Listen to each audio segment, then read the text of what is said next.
Hey Stalker, today I want to talk about gain staging, both in Reason and in setting yourself up for mastering and making a good sounding track. Now, let's first talk about what gain staging is. Basically, gain staging is just making sure that you have the appropriate levels on all of your tracks at the first moment when you start mixing.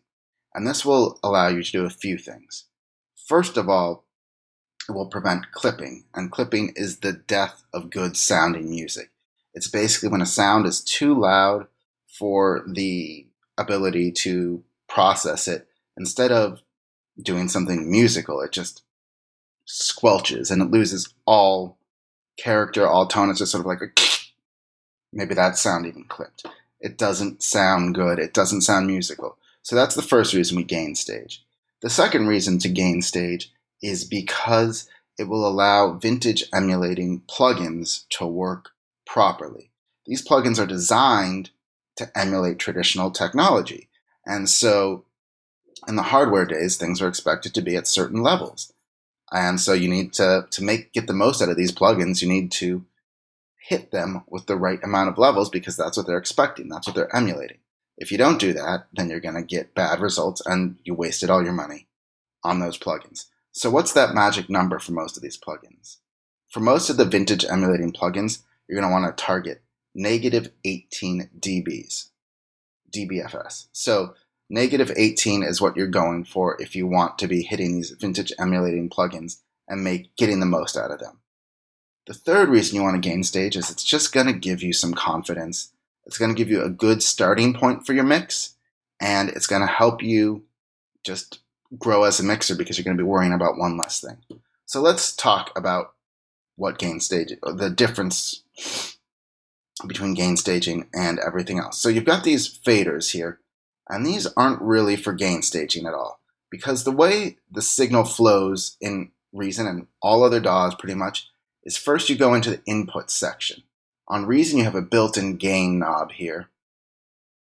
And some DAWs you have to add a separate clipping plugin, and then it will go through the compressors and the EQs and any effects you have. And then it goes through these sliders, faders here. And so gain is the first thing that happens, and it's the place you need to control the most because lowering the volume down here isn't going to prevent clipping in between. You need to use the gain plugin first, or the gain staging. But what these faders will control is the output level of each of these channels that then goes into the master bus, which can also clip. But we'll get to that later. First, I just want to talk about the individual input channels.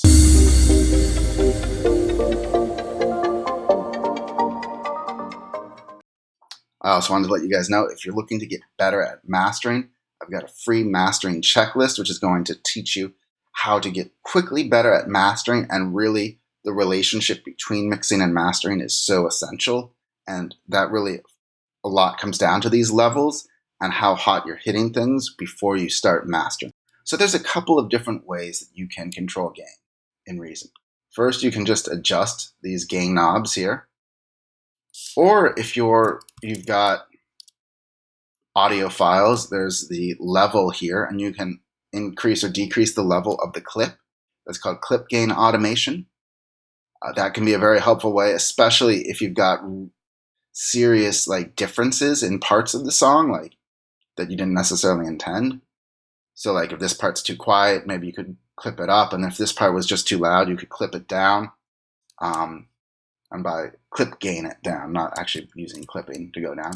Similarly, you can also, and should also be aware of the volume output of certain plugins. Some of them have a, let's see if I can find an example.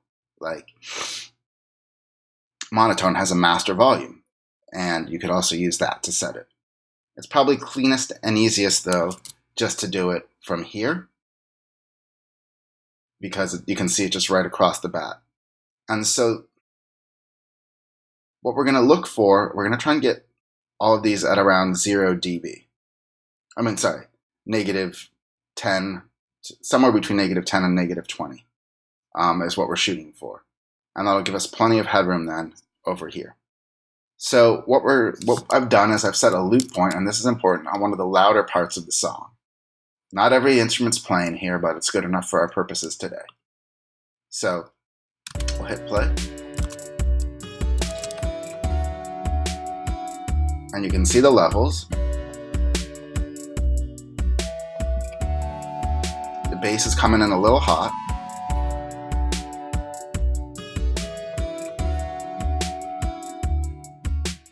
The kick, not quite hot enough.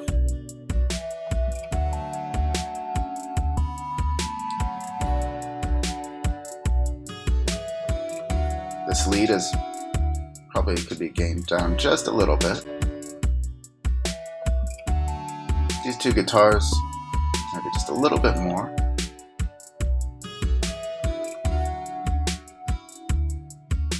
These guitars, quite a bit more.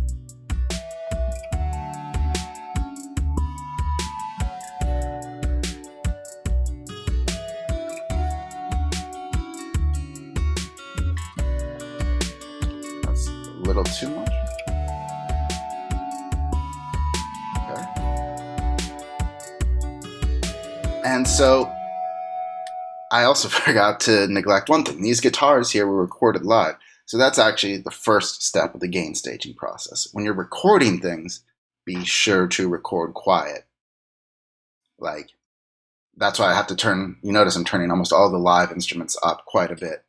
And we're still nowhere near clipping, because if you clip when you record live audio, you're just going to ruin the signal for the whole rest of there's nothing you can do to fix it.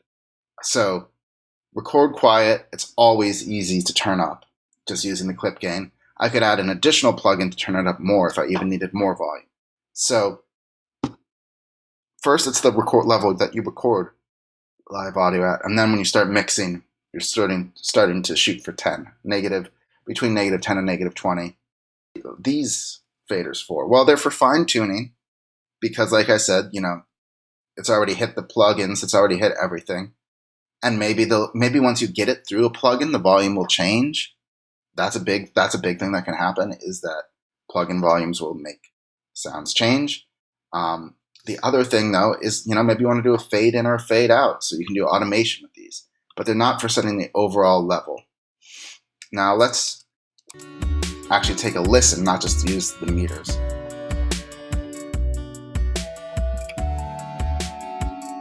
And the hats might be a little low.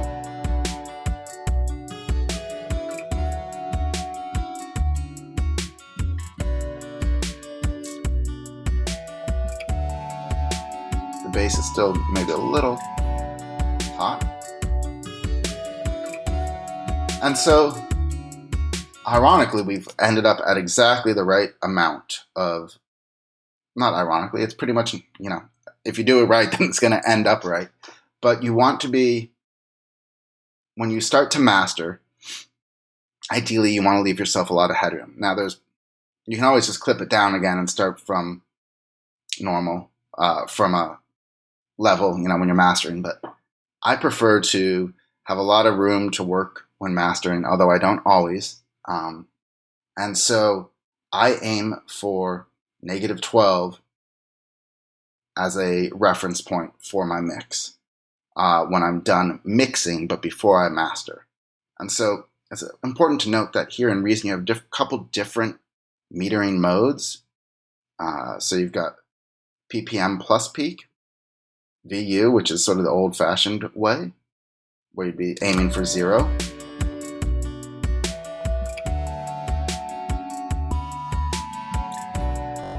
Oop, wrong button. Peak.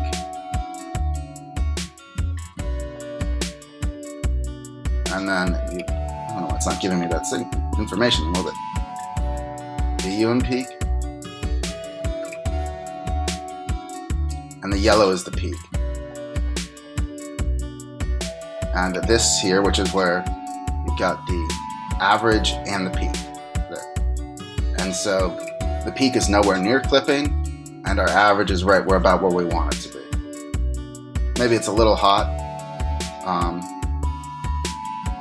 And this actually does control the volume of the fader.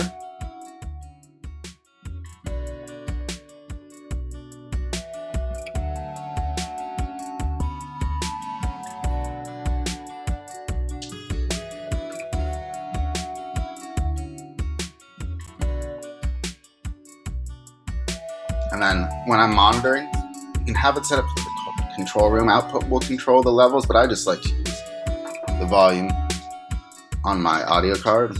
I just turn it up and down.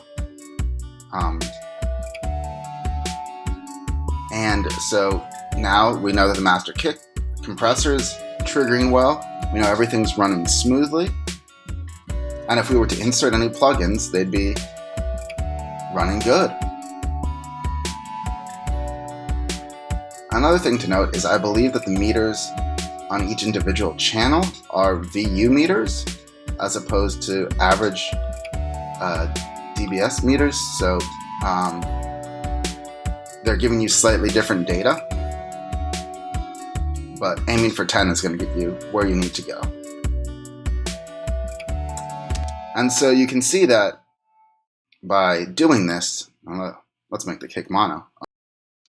You basically are already getting a pretty good starting point for your mix, and then you can fine tune it with the levels, and then you can really just start to set yourself up for the best place, not only for mixing, but also for mastering.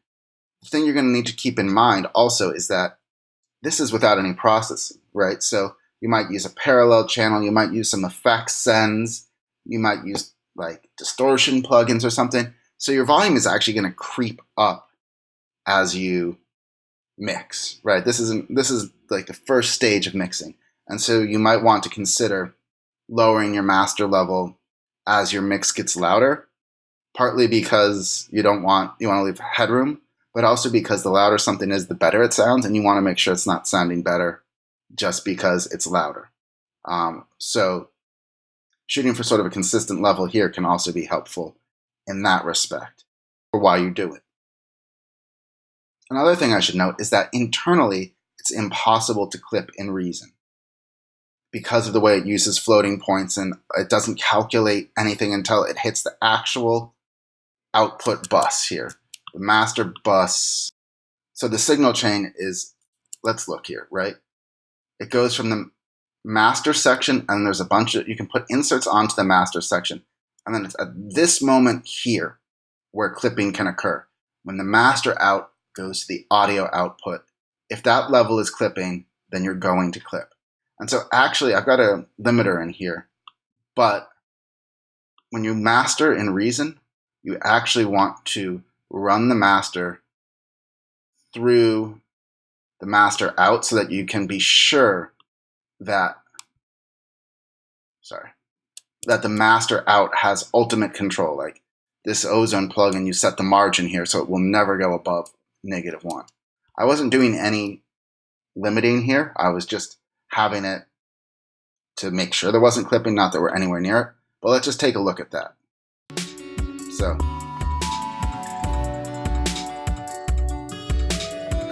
and we're never clipping because this is keeping us from -1.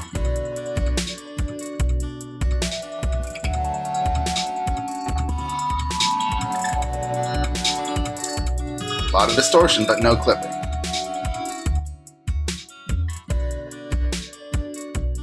And so, unfortunately, you could have the ability to like put a lot of extra loudening plugins in this insert section, which could let you clip. So make sure that you run your, like, you know, let's say we've got an EQ, you know,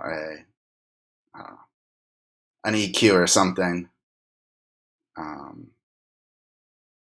in here, and you're doing some EQ. Like you want a high shelf. That could add extra gain, which would lead you to clip. So you got to make sure that the last thing that's ever hit is the maximizer. But like I recommend mastering in a completely separate instance. You render everything and then go from there after you've gain staged. I've got a whole 10-minute mastering checklist, which will get you started making great masters. I'd recommend you go down and download that. But the key thing to keep in mind is that Ultimately, you're not going to be clipping internally with Reason, but gain staging is hugely important both for the sound that you get into your DAW and the sound that comes out, and setting yourself up for consistent great masters. Thanks so much for watching.